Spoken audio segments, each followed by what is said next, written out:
Most solid guard.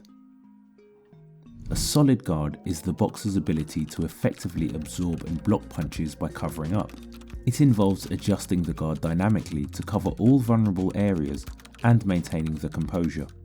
A strong guard not only protects but also minimises the impact of incoming punches without compromising stability or leaving openings. So let's start with nominee number 1. Arthur Abraham. Abraham's style revolved around his high guard. He shelled up like a fortress, letting punches bounce off his gloves and arms until he found openings to explode. As you mentioned, rightly so before, he really turns it up in the second half of the fight. While sometimes criticised for being passive, his guard was extremely hard to crack. Look at that very odd moment, highly underrated. His calm demeanour and patience made his defence remarkably solid. The second nominee is Gennady Golovkin. Golovkin's guard is subtle but highly effective in pressure fighting. He keeps a compact guard that blocks punches while he inches forward.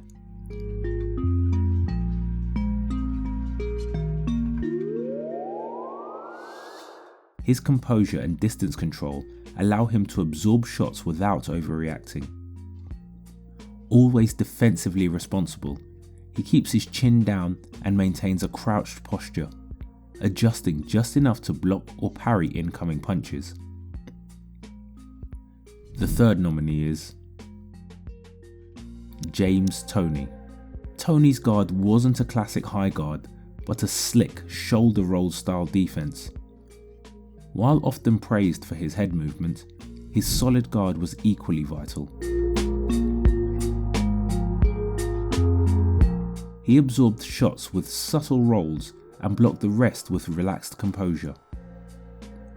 What made his guard so effective was his ability to catch punches on his arms and parry them with his gloves, staying calm and comfortable under fire without ever panicking.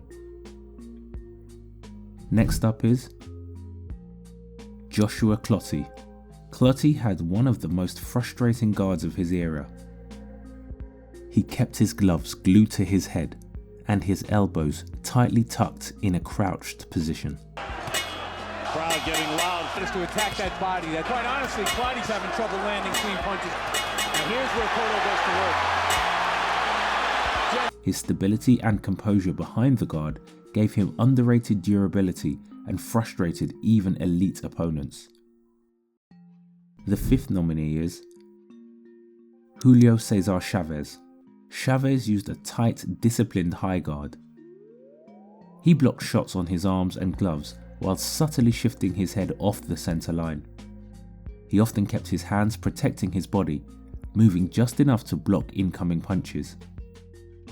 He was also great at parrying at mid-range.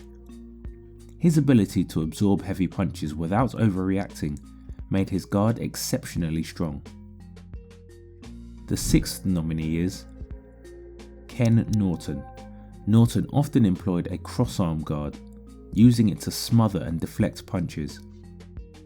While he could be wild at times, when composed, he had one of the most solid cross guards in history.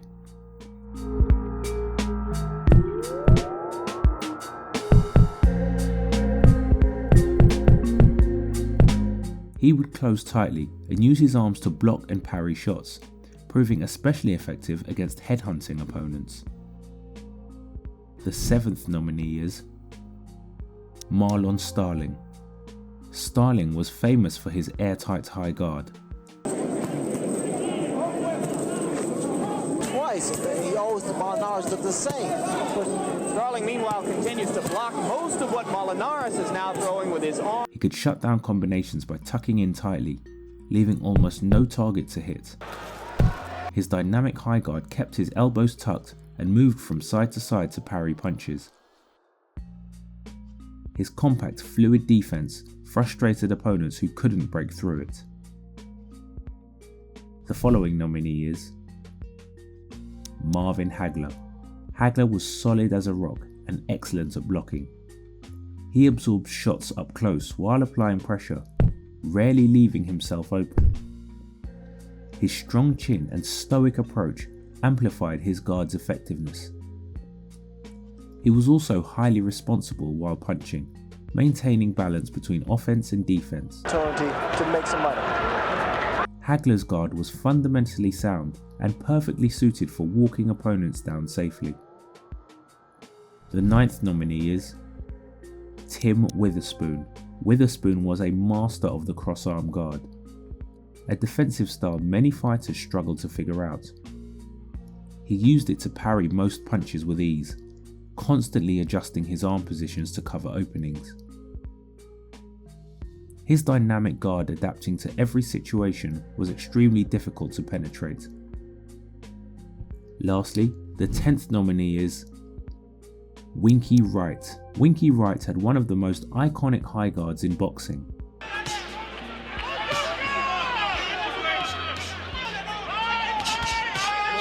He held a tight, disciplined shell that absorbed punishment on his arms and gloves with almost no openings. Even heavy hitters couldn't break through, often landing on elbows and forearms instead of cleanly connecting. Winky could effortlessly defend simply by raising his guard and blocking any incoming attack. Let us know on the poll who your vote goes to.